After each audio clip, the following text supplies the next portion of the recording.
Hello students. तो जैसे कि हमने लास्ट वीडियो में क्लास 9th के सारे टॉपिक का एक रिव्यू देखा है और मैंने आपसे कहा कि now the next chapter which we are going to study is flotation. ठीक है, तो ये वीडियो जो मेरा है वो फ्लोटेशन टॉपिक पर एक नया चैप्टर है। इसमें सबसे पहले हम अंडरस्टैंड करेंगे कि what do you mean by a thrust and a pressure. Okay, इसके लिए बहुत कॉमन से एग्जांपल है ना। फिजिक्स को मैं कई बार कहती हूँ कि अपने डेली लाइफ से रिलेट करिए। आप कहते हैं कि अगर मुझे सब्जी काटनी है या कुछ वेजिटेबल्स या फ्रूट्स काटने हैं तो आप बहुत शार्प नाइफ का यूज करते हैं। अगर जो नाइफ है आपकी ब्लंट है, अगर चाकू आपका जो है वो शार्प नहीं है तो क्या होता है, आप उबला आलू भी नहीं काट पाते। It creates difficulty. So why it is so, ऐसा क्यों होता है कि हमें जो इफेक्टिव नाइफ होती है वो बहुत शार्प होनी चाहिए। या आप कई बार कहते हैं ना कि आप सेफ्टी पिन यूज करते हैं। सेफ्टी पिन की अगर निप जो होती है वो अगर ब्रॉड है, चौड़ी है, तो वो कपड़ों के अंदर इजीली नहीं जाती। ऑन द अदर सेंस अगर आप देखें, बहुत शार्प सुई जैसी नुकेली सेफ्टी पिन होती है तो वो इजीली चली जाती है। तो ये जो रीजंस हैं ये हमें कौन बताता है? थ्रस्ट एंड प्रेशर का डिफरेंस बताता है। अगर हम थ्रस्ट की बात करते हैं तो हम कहेंगे कि अगर कॉपी, कोई बुक, कोई बॉडी अगर रखी हुई है किसी टेबल पर तो आप कहते हैं कि always weight of the body acts vertically downward. हर एक बॉडी अगर वो सरफेस पर रखी हुई है तो it will exert a force, एक फोर्स एक्सर्ट करती है जो हमेशा नीचे की तरफ लगती है, जिसे हम mg कहते हैं, मास इनटू ग्रेविटी, जिसे हम क्या कहते हैं? Weight. So weight is nothing but force which is always acting vertically downward. So total force exerted to the surface in the downward direction is nothing but thrust. तो क्योंकि ये force है इसलिए इसका यूनिट क्या रहेगा? इसका यूनिट जो रहेगा वो रहेगा न्यूटन, क्योंकि फोर्स जो आपकी नीचे लग रही है। तो मान लीजिए मेरे पास एक 2 kg का मास है। अगर 2 kg का मास है तो कितनी वो थ्रस्ट देगा? वो देगा 2 इंटू 9.8, है ना, यानी 19.6 kg मीटर पर सेकेंड स्क्वायर, है ना। इतना जो होता है वो वेट नीचे की तरफ लगता है, जिसे हम कहते हैं thrust on the surface of the ground due to the block. तो अगर आप ब्लॉक कहते हैं कि 2 kg मास का है तो, लेकिन अगर इसी पर मैं कहूं कि प्रेशर क्या है, अगर मैं कहूं कि प्रेशर जो होता है तो ये भी फोर्स ही है but it is acting on unit area of the surface. तो अगर ये जो थर्स्ट लग रहा है ये अगर आपका यूनिट एरिया पर लगे, बस ये बात ध्यान रखना है आपको, एरिया आ गया यहाँ, unit area of the surface लगे तो उसे हम प्रेशर कह देते हैं। इसका मतलब अगर मैं प्रेशर बोलना चाहूं तो thrust which is acting per unit area and acting perpendicularly, downward ही लग रहा है इस केस में भी, तो force acting per unit area that is perpendicular acting to the surface is called pressure. तो अगर मैं प्रेशर की बात करूं तो प्रेशर मैंने कहा F/A यानी न्यूटन पर मीटर स्क्वायर, इसे हम प्रेशर कहते हैं। और प्रेशर का यूनिट जो है वो बनता है पास्कल।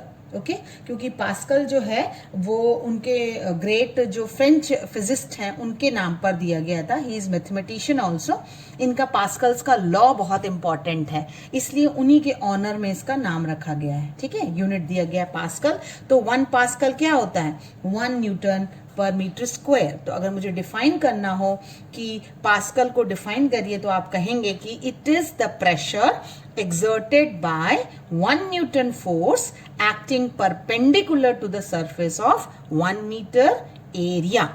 1 meter area पर अगर 1 न्यूटन की फोर्स लग रही है तो हम कहेंगे कि उसमें कितना प्रेशर एक्सर्ट हो रहा है?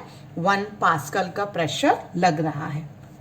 अब आप देखिए, जब आपने कहा कि जो शार्प नाइफ होती है वो कटिंग के लिए बहुत इफेक्टिव है देन द ब्लंट, तो शार्प नाइफ का मतलब ये हुआ कि pressure exerted will be F/A। तो अगर एरिया शार्प यानी कम है तो प्रेशर विल बी मोर। और ब्लंट का जो होता है, जो चौड़ी रहती हैं, उनका एरिया जो होता है वो ज्यादा होता है। इफ एरिया इज मोर तो प्रेशर जो है वो कैसा है? इनवर्सली प्रोपोर्शनल है एरिया से। अगर area is more than pressure will be less. इसका एक और सिंपल एग्जांपल सोचिए आप कि कैमल जो होता है it walks easily on the sandy surface, बल्कि जो man in spite of the fact that a camel is much heavier than a man, लेकिन आदमी से जो होता है वो कैमल ज्यादा सरफेस पे इजिली वॉक करता है। क्यों?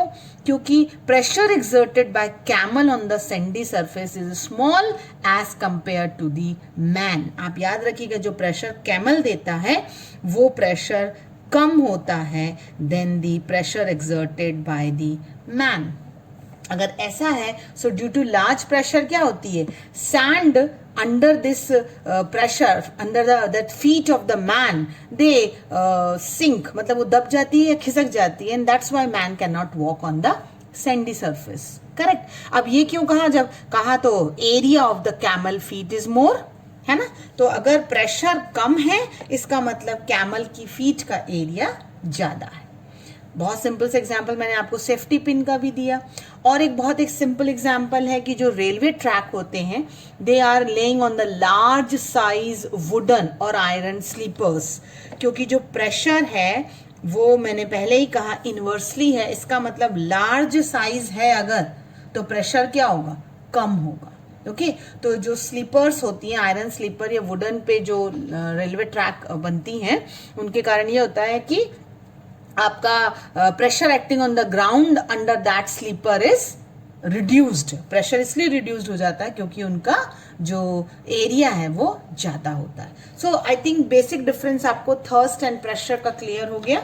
अगर मैं कहूं व्हाट इज थर्स्ट, तो it is the force which is exerted by our body, ठीक है, and this is only by the body perpendicular to the surface। इसे मैं कहूंगी कि it is thirst। और अगर मैं प्रेशर को डिफाइन करना कहूं तो सिंपल कहूंगी कि force which is acting perpendicular on unit area, ठीक है, यूनिट एरिया ऑफ सरफेस, जिसे हम कहेंगे प्रेशर। और एक दूसरा डिफरेंस बनेगा कि जो थर्स्ट होता है इट्स यूनिट इज न्यूटन और इसका यूनिट होता है न्यूटन पर मीटर स्क्वायर।